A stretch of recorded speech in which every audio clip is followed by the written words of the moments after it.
there's all sorts going on in here. I've got all my reckless animals. So they're almost like versions of myself, so reckless attitudes, and we get band rehearsals here quite a lot. So Yeah. you might get a bit of rock and roll in the background. Just get a bit of free music while you're working. So yeah, reckless animals are kind of like, I don't know, but they're like manifestations of myself, I guess, like reckless attitudes, but they drink and smoke quite a lot, my reckless animals, or they're mischievous, they swear, they do whatever. But it's kind of how I am, but I've changed it for an animal, which then makes it funny, where actually when it's a human it's a little bit more tragic.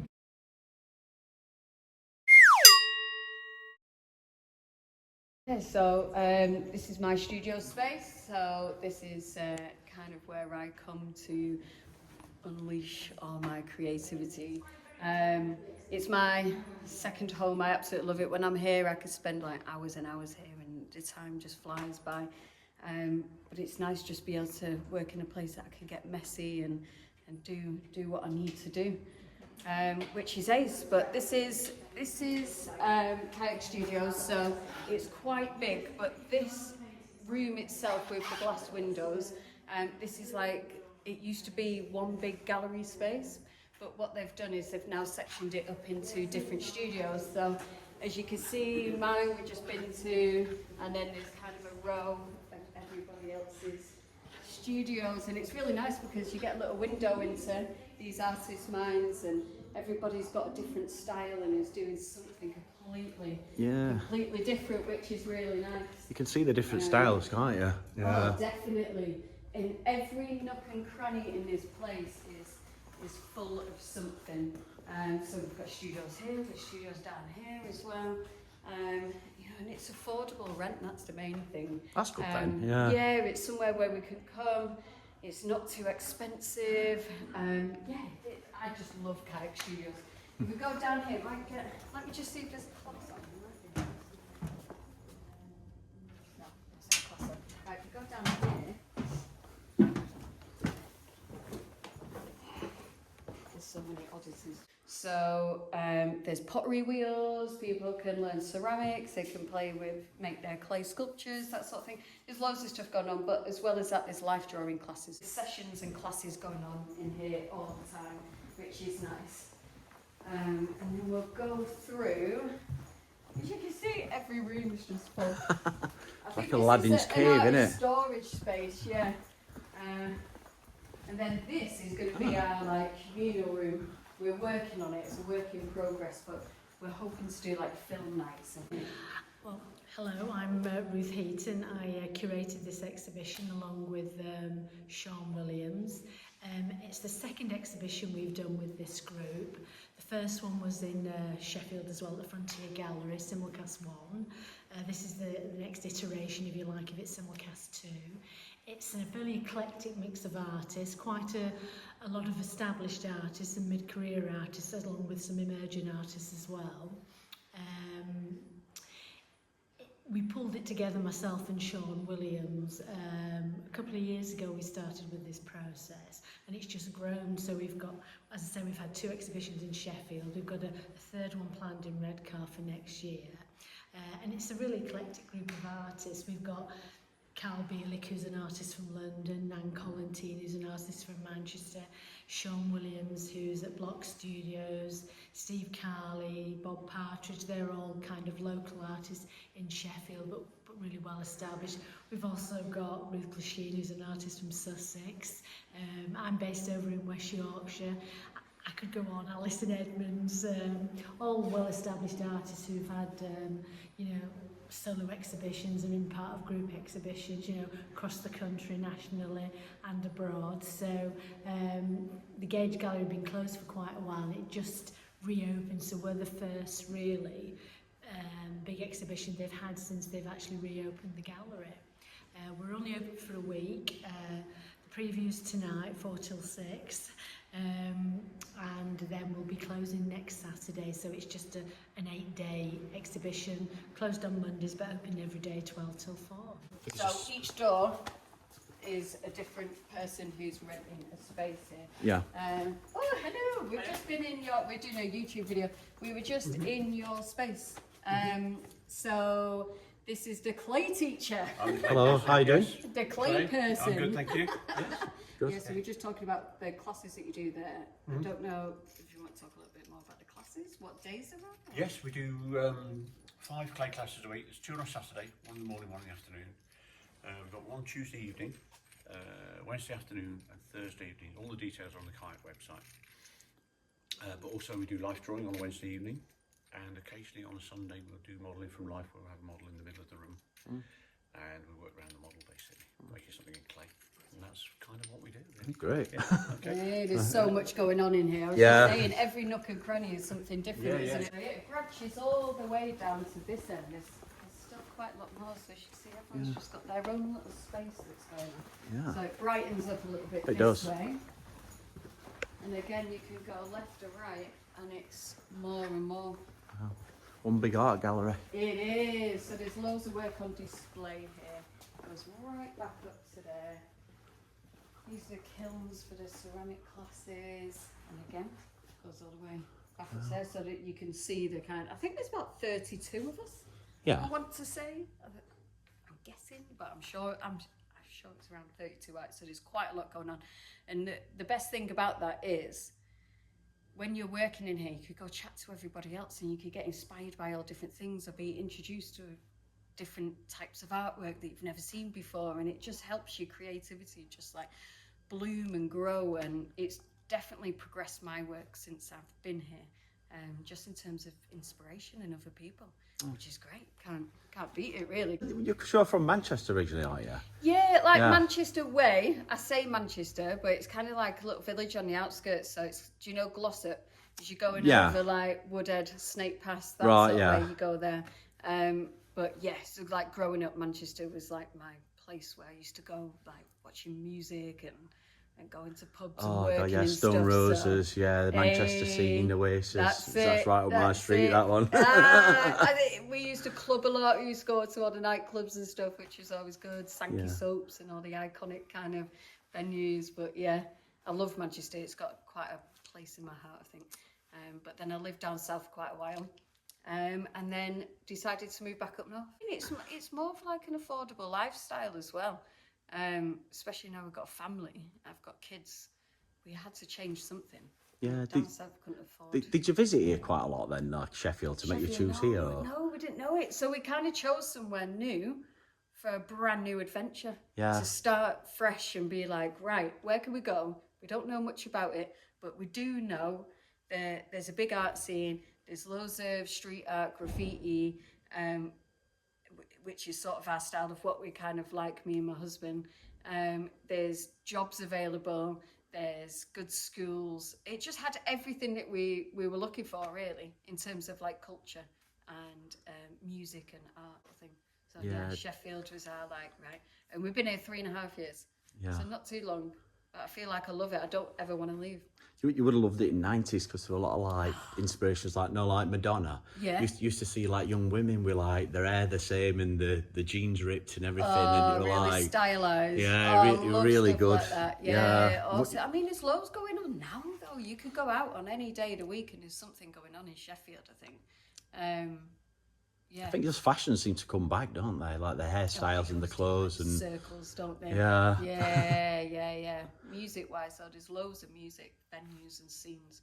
You know, sadly, the Lead Mill shut down recently, though. I loved the Lead Mill, but there's still enough venues with things going on. So. Mill, so it's going to be another name, I think, like a chain. Oh. It's still going to be groups, apparently. Oh, is it? Yeah. Oh, okay. But it's not the same as the original. Yeah, sadly. Yeah, there's been a lot of kicking off about it, hasn't there? But yeah, shall we go back in there? Yeah. Do you think? Or, I mean, so was it the knife crime, the knife bins that you wanted to go over in particular? Or? Everything really, but that's how I sort of got to know your work. Okay, yeah. And I saw the artwork, so I pulled my car over, had a look, and I saw your name on there. Oh, mad! It's mad how things like that work. How you could just come across somebody so quickly like that. I like this piece. This is interesting. Reminds me of the band No Fontaines DC where they got the balaclava on. Love Fontaines. Yeah. Absolutely love Fontaines. It's a self-portrait. Everyone thinks it's a man, which is quite funny. But I guess it was kind of challenging those identities anyway. Whether like a female could be more masculine. And yeah, it's kind of a bit of self-discovery, I guess. Yeah. There's all sorts going on in here. I've got all my reckless animals. So they're almost like versions of myself, so reckless attitudes and we get band rehearsals here quite a lot. So Yeah. you might get a bit of rock and roll in the background. Just get a bit of free music while you're working. So yeah, reckless animals, they're kind of like, I don't know, but they're like manifestations of myself, I guess, like reckless attitudes, but they drink and smoke quite a lot, my reckless animals, or they're mischievous, they swear, they do whatever. But it's kind of how I am, but I've changed it for an animal, which then makes it funny, where actually when it's a human it's a little bit more tragic, isn't it? Yeah. Alcoholism and a frog is quite funny where Yeah. when it's a human being. Because you use loads of different materials, don't you? Like different styles, yeah. Which one's your favourite to work with, or is it you like everything? Use a bit of everything. So Posca pens, which are they're one of my favourite things to use. The acrylic paints next to it, and then spray paint. Got a little stash of my go-to spray cans down there, and then I'll pop my work up on that wall, and then just kind of, it's more like mindless working. I don't really like to consider the outcome much. I just go with whatever feels right at that time. Yeah, because you took part in the Liquor Paint Festival. Yeah, what that was was really fun. Yeah. So I won a mentorship program with them, which was ace. So for the whole of August, I went down to their studio, and they kind of taught me techniques and all different ways to take my artwork, but to create a mural with it.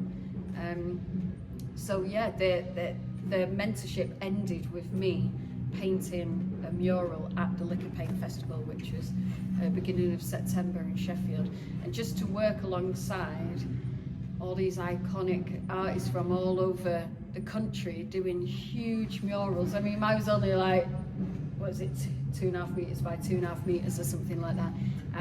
But for me, that's a massive jump to take something so small and what I'm used to working to scale it up and put it huge was like a big thing. But to work alongside these artists is really inspirational. Like, met loads of cool people.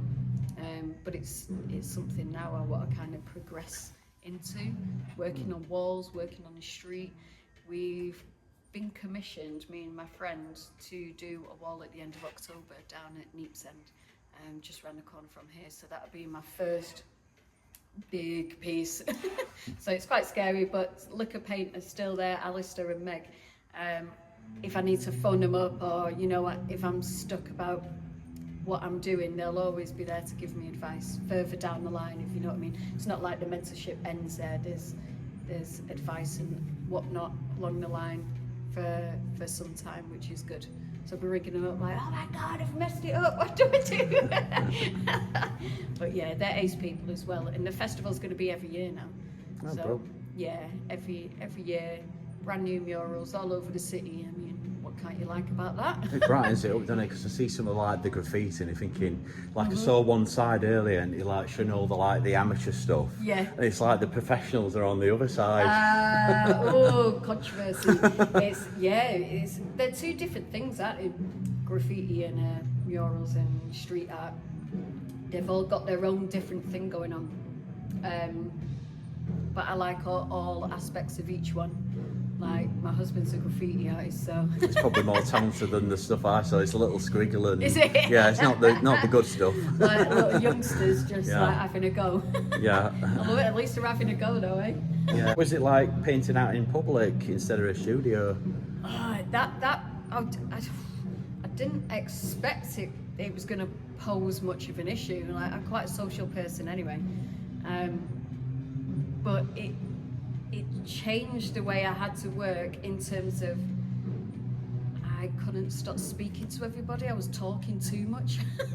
And I only had 2 days to get my painting done, so I had to kind of really think about, you know, actually I need to knuckle down on this and just kind of ignore people for a minute, because it's, you get caught up in a moment. It's like a big festival, isn't it? So there's tunes on, there's people coming chatting to you.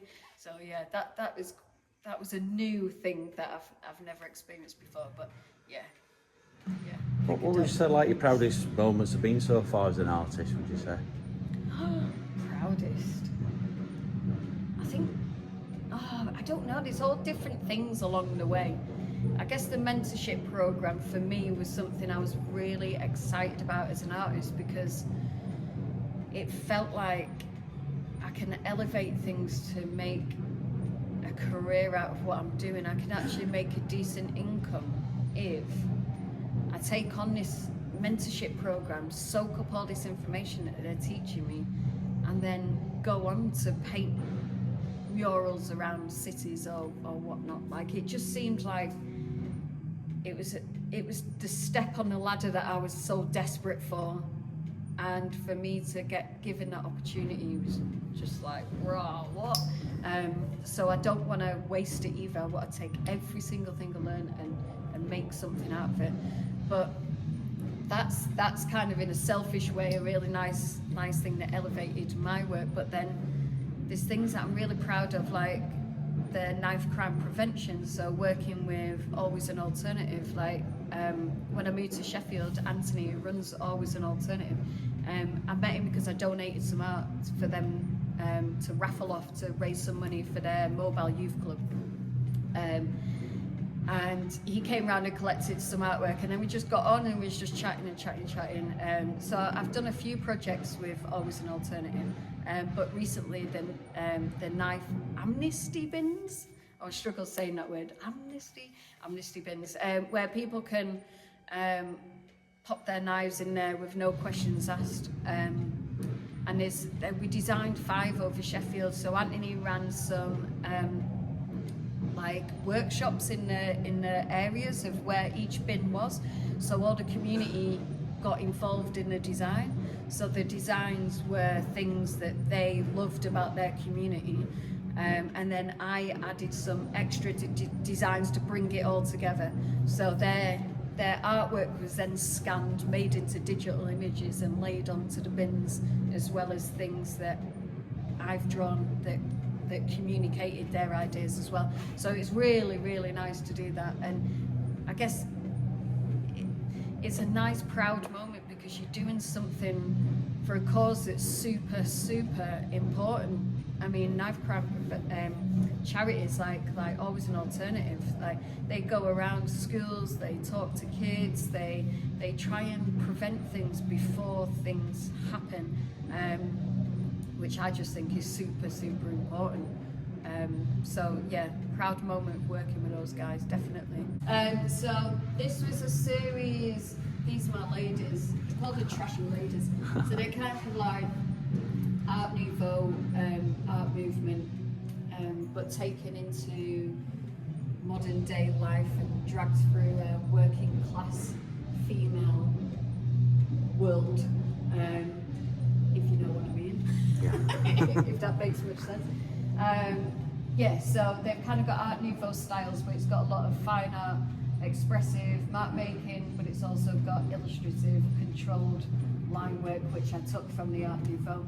And I've changed the women to be doing all different things. So this one's holding a bomb, and it's supposed to be like the voice of the youth, the older generations of how we've not paved the way in a great sense. What else have I got? Self-portrait, we've been through that already, have we? Yeah, it's a cool piece, that one. Yeah, so that's just to do with my own identity. So that's more like me just trying to figure things out in my head as well, and producing some artwork at the same time.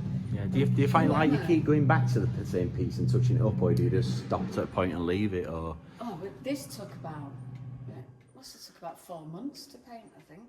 Yeah, it'll definitely hang in my studio. Bigger pieces like this as well, it'll definitely hang in my studio for a while.